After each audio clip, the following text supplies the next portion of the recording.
Halo teman-teman, selamat datang di podcast kita hari ini. Di episode kali ini kita bakal ngobrol santai tentang salah satu topik dalam perilaku konsumen, yaitu tentang persepsi konsumen, proses persepsi pembelajaran konsumen, dan juga motivasi konsumen. Nah, kalau kita pikir-pikir, kadang kita membeli suatu produk bukan cuma karena butuh, tapi karena kita merasa produk itu bagus, menarik, dan terpercaya. Nah, cara kita melihat dan menilai suatu produk itu disebut persepsi. Makanya, hari ini kita bakal bahas bagaimana sebenarnya persepsi itu terbentuk dan bagaimana hal itu bisa mempengaruhi keputusan kita sebagai konsumen. Nah, sebelumnya saya akan memperkenalkan diri dulu. Saya Novandra dan saya ditemani dua narasumber. Oke, kita di sini ditemani dengan Kak Saskia. Oke, di sini saya akan mempertanyakan sesuatu seperti pertanyaannya. Oke, kita mulai dari yang paling dasar dulu nih. Sebenarnya apa sih yang dimaksud dengan persepsi konsumen dalam perilaku konsumen ya, Mbak? Kak Saskia. Oke, jadi persepsi konsumen itu adalah bagaimana cara kita sebagai konsumen itu menilai atau melihat suatu produk. Itu sesuai dengan apa yang kita butuhkan. Jadi kita sebagai konsumen itu sebelum menerima atau memutuskan membeli produk, kita tuh menerima informasi yang dibutuhkan diri kita nih mau membeli produk apa. Nah, itu persepsi. Jadi cara kita menilai atau melihat produk tersebut. Tuh. Oh gitu ya. Nah, kalau kita bicara soal persepsi, katanya ada beberapa tahapan proses. Nah, persepsi bisa dijelaskan? Bisa dijelaskan nggak sih tahap-tahapannya itu seperti apa ya, Kak Saskia? Oke. Ada 3 tahapan sih dalam kita berpersepsi itu. Jadi yang pertama itu ada seleksi stimulus. Oke, jadi ada 3 tahapan. Yang pertama itu seleksi stimulus. Nah, seleksi stimulus itu adalah konsumen ini memilih informasi yang mereka butuhkan. Nah, jadi banyak informasi yang mereka dapatkan. Nah, jadi konsumen ini memilih mana sih yang penting bagi konsumen tersebut untuk membeli barang. Nah, jadi sebelum mereka membeli barang tuh menerima informasi dulu. Nah, itu menyeleksi. Betul. Terus yang kedua itu adanya organisasi stimulus. Nah, setelah konsumen ini menyeleksi apa aja barang yang mau dibeli, produk yang mau dibeli, nah itu mengorganisasikan atau mengelompokkan yang bagi mereka itu penting, yang ada manfaatnya gitu. Jadi cara konsumen itu menyusun, mengelompokkan, nah itu namanya organisasi stimulus. Lalu yang terakhir tuh ada interpretasi stimulus. Nah, itu lebih selektif. Jadi konsumen ini sudah menerima informasi, sudah melihat pengalaman yang mereka dapatkan. Jadi kan mereka membeli produk itu kan mendapatkan ya pengalaman. Apakah mereka puas atau tidak? Nah, itu lebih selektif lagi dalam mereka itu memilih produk. Ya. Itu tahapannya. Oh, gitu ya. Oke. Nah, kalau bicara soal persepsi, pasti ada nih faktor-faktor yang mempengaruhinya.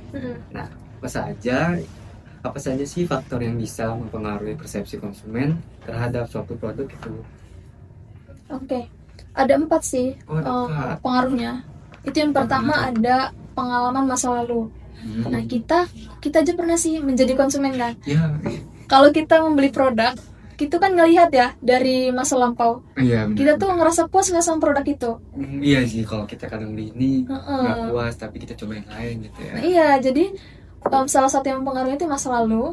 Apakah kita ngerasa puas dengan produk yang kita pernah pakai atau kita pernah beli gitu, atau manfaatnya sesuai, berkualitas atau enggaknya. Nah, itu dari pengalaman masa lalu. Terus yang kedua itu dari harapan pada produk tersebut. Iya. Kita kan membeli produk tuh nggak mungkin ya berekspektasi rendah. Pasti kan kita pasti maunya bagus nih pasti. Gitu. Maunya berkualitas, maunya sesuai dengan ekspektasi kita gitu kan. Jadi menurut kita harus sesuai dulu dengan produk tersebut. Jadi kan kita menaruh harapan ya. Gitu. Lalu yang ketiga itu ada motivasi dan kebutuhan. Nah, motivasi itu kan dorongan diri yang ada di dalam diri kita. Itu bagaimana apakah produk tersebut sesuai atau enggak. Nah, kalau ada motivasi dan ada hubungan, ada hubungannya dengan kebutuhan. Nah, kalau kebutuhan tuh apa yang kita butuhkan kan? Jadi ada dorongan dalam diri kita, lalu juga ada kebutuhan apa yang kita butuhkan gitu. Nah, itu mempengaruhi. Lalu yang terakhir ada sikap dan kepercayaan. Kita kan kalau mau beli produk tuh kan harus percaya dulu ya, harus interest dulu. Oh iya, percaya dulu nih kayak interaksi ya. Produk tersebutnya kita percaya nggak sih kualitasnya gitu, bagus nggak sih, nah gitu. Jadi sikap dan kepercayaan itu sangat mempengaruhi untuk Dibutuhkan banget nih ya. untuk persepsi itu. Oke. Kan tadi faktor ya kan. Nah, untuk di dampaknya kan dalam dunia pemasaran persepsi ini kan katanya penting banget. Nah, apa saja faktor yang mempengaruhinya? Oke. Faktor yang mempengaruhinya itu ada keputusan seseorang untuk membeli produk. Nah, kalau seseorang udah membeli produk itu kan berarti sudah memutuskan apakah dia jadi atau enggaknya. Berarti kan udah melihat produk tersebut berkualitas itu. Lalu yang kedua, bagaimana konsumen itu menilai suatu produk atau suatu merek. Nah, kalau menurut mereka merek tersebut tuh berkualitas, sesuai dengan mereka, sesuai dengan konsumen itu, nah itu kan salah satu penilaian yang sangat mempengaruhi. Ya benar. Lalu yang ketiga tuh, apakah mereka akan tetap setia memakai produk itu? Oh iya, biasanya kan kadang suka berpaling ke lain gitu. Apakah kita repeat order atau enggak, itu kan ya benar. bisa dilihat. Jadi di situ kelihatan kita sebagai konsumen ini puas atau enggaknya. Betul. Nah, untuk pembelajaran di konsumennya ya. Sekarang kita masuk ke topik berikutnya, yaitu pembelajaran konsumen. Sebenarnya apa yang dimaksud dengan pembelajaran konsumen ini ya, Kak Saskia? Oke, Kak Novan. Jadi pembelajaran konsumen itu adalah cara konsumen itu berubah perilakunya. Nah, berubah perilakunya kok bisa sih gitu. Jadi konsumen ini sudah melewati tahap pembelajaran, di mana mereka itu sudah merasakan pengalaman langsung gitu. Misal kita memakai suatu produk yang menurut kita sesuai, menurut kita kualitasnya bagus, pasti kan perilaku kita happy gitu ya. Ada perubahan lah gitu terhadap produk ini. Tapi kalau misalnya kita ngerasa produk tersebut kok kurang gitu, kita juga merasa kurang puas, nah pasti kan itu berubah perilakunya juga gitu. Itu yang dinamakan pembelajaran konsumen. Oh gitu, ternyata. Oke. Nah, kan ada beberapa teori pembelajaran ya kan, seperti pembelajaran klasik, instrumental, dan kognitif. Bisa dijelaskan nggak sih secara sederhana menurut Kak Saskia ini dari ketiganya? Oke, ada 3 pembelajaran ya. Yang pertama itu pembelajaran klasik. Nah, pembelajaran klasik itu di mana konsumen itu melihat suatu produk atau merek itu dilihat dari yang menarik. Misalnya kita ingat suatu produk karena musiknya atau karena iklannya gitu kan. Kayak slogannya ya. Bener. Sampai kayak Yamaha, semakin di depan. Nah, betul. Iya. Ingat kan kita dengan produk itu. Ingat banget ya kalau ada slogan yang menarik gitu ya. Betul. Nah, itu pembelajaran klasik dia. Jadi konsumen ini yang selalu ingat gitu. Iya, bener juga ya. Lalu yang kedua itu ada pembelajaran instrumental. Nah, itu pembelajaran instrumental itu adalah pengalaman langsung yang dirasakan konsumen. Nah, itu tadi. Kalau merasakan langsung berarti kan benar-benar real gitu, nyata. Iya. Konsumen tuh merasakan puas atau enggak. Nah, gitu. Benar. Kalau mereka puas kan mereka akan beli lagi gitu. Ya berulang. Sama, gitu, betul. Lalu yang terakhir ada kognitif. Kognitif itu sesuai pembelajaran yang dicari konsumen itu dari informasi. Oh iya. Jadi informasi yang mereka dapatkan, misalnya kita udah interest dengan suatu produk ini, tapi ada lagi informasi yang konsumen dapatkan, produk yang lebih baik, yang lebih gitu. Lebih dari yang sebelumnya. Nah, itu bisa mempengaruhi konsumen tersebut. Iya benar. Jadi memilihnya tuh sangat selektif. Jadi seleksi banget nih kan kalau udah gitu. Benar. Nah, itu ada 3 sih pembelajarannya. Iya benar. Nah, kalau konsumen menerima informasi dari iklan atau media nih, kan mereka biasanya melewati beberapa tahap nih, seperti pemrosesan informasi. Nah, Kalau gitu apa aja sih tahapannya ya Kak Saskia? Oke, yang pertama itu biasanya eh, ada exposure. Exposure itu adalah terpapar informasi. Oh, paparan yang udah ada gitu. Nah, betul. Jadi konsumen ini pertama kali ngelihat itu dari atau mendengar dari iklan gitu. Biasanya Jadi dari scroll lah gitu ya. pokoknya yang terpapar lah gitu. Hmm. Yang benar-benar dipasarkan gitu. Yang ada gitu. Betul. Lalu yang kedua ada attention. Attention itu adalah memperhatikan. Nah, jadi memperhatikan itu kan setelah informasi yang terpapar itu konsumen tuh memperhatikan apakah produk tersebut tuh bagus atau enggaknya, kayak gitu. Biasa dari hasil produknya gitu ya, diperiksa-periksa gitu kan. Betul. Jadi kan ada lebih fokus gitu kan konsumen tersebut milihnya. Yang ketiga itu ada acceptance, Kak. Nah, itu adalah menerima, bagaimana konsumen itu menerima barang tersebut setelah mereka itu melihat paparan tadi kan, paparan, setelah itu memperhatikan, habis itu membandingkan. Yang satu, yang ketiga menerima apakah produk tersebut tuh cocok untuk mereka itu.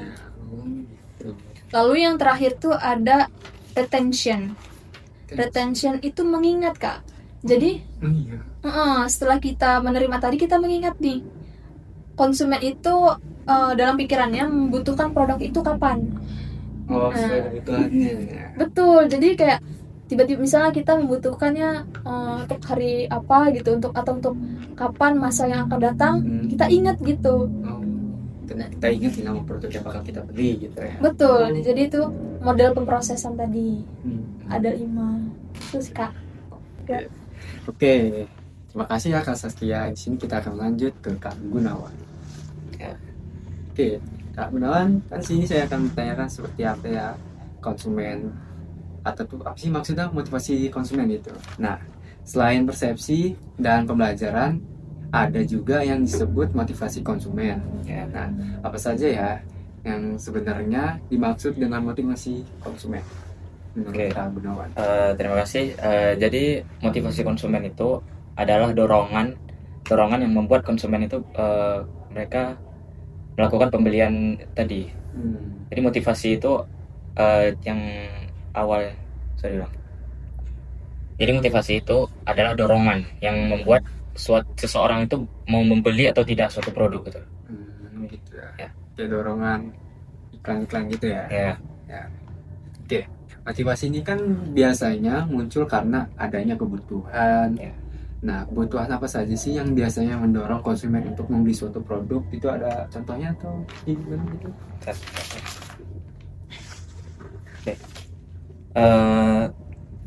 Jadi konsumen itu membeli barang itu ada 2 kebutuhannya. Itu fisiologis dan psikologis. Jadi fisiologis itu adalah produk-produk yang memang jadi kebutuhan manusia itu sendiri. Contohnya sandang, pangan, papan, kebutuhan primer. Kalau sekarang itu ada internet coba. Kemudian kebutuhan psikologis itu adalah kebutuhan yang membuat manusia itu merasakan ke dalam suatu keadaan. Contohnya itu rasa aman. Dia membeli rasa aman dengan membeli rumah. Kemudian menyewa satpam, membeli CCTV, itu membuat rasa aman. Kemudian contoh psikologis lainnya itu seperti afirmasi. Ketika seseorang tuh dia sudah mencapai level kesuksesan, maka dia kalau dia ingin mendapatkan afirmasi dari orang-orang, dia belum puas dengan mendapatkan kesuksesan, dia butuh diakui dengan orang. Kalau dari sisi perusahaan atau pemasaran, bagaimana mereka memanfaatkan motivasi konsumen ini untuk menarik pembeli sih, Kak Gunawan? Jadi dari sisi perusahaan, terutama perusahaan pemasaran ya, dia memanfaatkan motivasi ini untuk mengetahui apa keinginan masyarakat pada saat itu. Karena meskipun ya yang dijual itu ya udah lebih bagus, ya udah ada fitur-fitur yang lebih, contohnya gini, misalnya handphone. Saya ada handphone dengan fitur baru ini bisa dilipat, sedangkan tapi masyarakat pada saat itu tidak membutuhkan itu. Menurut mereka HP yang bagus itu, mereka ingin memiliki HP yang kameranya bagus, lebih bagus. Jadi perusahaan pemasaran itu memanfaatkan motivasi itu. Jadi perusahaan pemasaran itu nanti akan memasarkan kalau oh ini HP memang nggak bisa lipat, tapi ini HP ini kamera bagus seperti yang kalian butuh gitu. walaupun apa ya, Ya. kebutuhannya sisanya jelek gitu. Jadi data-data nanti keinginan motivasinya ini itu akan dimanfaatkan untuk untuk mendorong masyarakat itu untuk membeli produk yang mereka pasarkan. Jadi untuk target orang Ya. yang butuh sesuai seleranya ya. Oke. Nah, kan lalu ada juga istilah keterlibatan konsumen. Apa sih maksud dari keterlibatan konsumen dalam proses pembelian itu, Kak Gunawan? Oke, jadi keterlibatan konsumen itu adalah bagaimana konsumen tingkatan konsumen memproses tentang suatu produk, pengetahuan suatu produk. Jadi misalnya kita memasarkan tadi sebuah handphone ya. Ya. Biasanya kalau kalau barangnya lebih mahal, itu keterlibatannya lebih tinggi. Jadi masyarakat tuh lebih mencari informasi yang mana yang lebih worth it. Itu akan lebih fokus, akan lebih dalam lagi mereka menyelamnya. Saya kita beli handphone gitu kan. Ya. Kita beli handphone, ini sama ini kalau ada 2 juta dengan 2 juta misalnya. Yang lebih murah. Tapi Bukan cuma itu, tapi misalnya pas sama itu harga 2 juta Oh, iya. 2 juta pula. Terus masyarakat itu kan pasti lebih mencari ini apa kelebihannya, ini apa kelebihannya. Terus bedanya di gimana. Nah, sedangkan kalau barang-barang yang cenderung lebih murah, misalnya kita beli snack atau makanan, kita kan cuman melihat misalnya ada 2 harganya sama. Ya udah, kita kan nggak akan mikir, kita nggak mungkin ada beberapa orang yang melihat kandungan gizinya atau apanya itu yang membutuhkan. Tapi kan kalau kita cuman beli makanan 1.000 itu, kue 1.000 itu kan kita, oh yang ini kita mau yang coklat ini, kita sama aja gitu ya, nggak kepikiran. Ya, jadi semakin rendah keterlibatan, semakin rendah masyarakat itu pengen membeli, itu pembeliannya itu biasa lebih instan. Jadi orang nggak banyak mikir itu. Ya benar, ya. Benar juga ya. Oke, terima kasih ya Kak Gunawan. Oke, terima kasih dari Kak Gunawan, Kak Saskia untuk hari ini. Wow, menarik banget ya pembahasan kita hari ini. Dari yang kita bahas dari tadi bisa kita lihat kalau persepsi pembelajaran dan motivasi konsumen ternyata punya peran besar dalam keputusan seorang membeli suatu produk ya. Nah, semoga obrolan kita hari ini bisa menambah wawasan teman-teman tentang bagaimana perilaku konsumen bekerja dalam dunia pemasaran. Terima kasih sudah mendengarkan podcast kita hari ini. Kita tutup untuk hari ini. See you.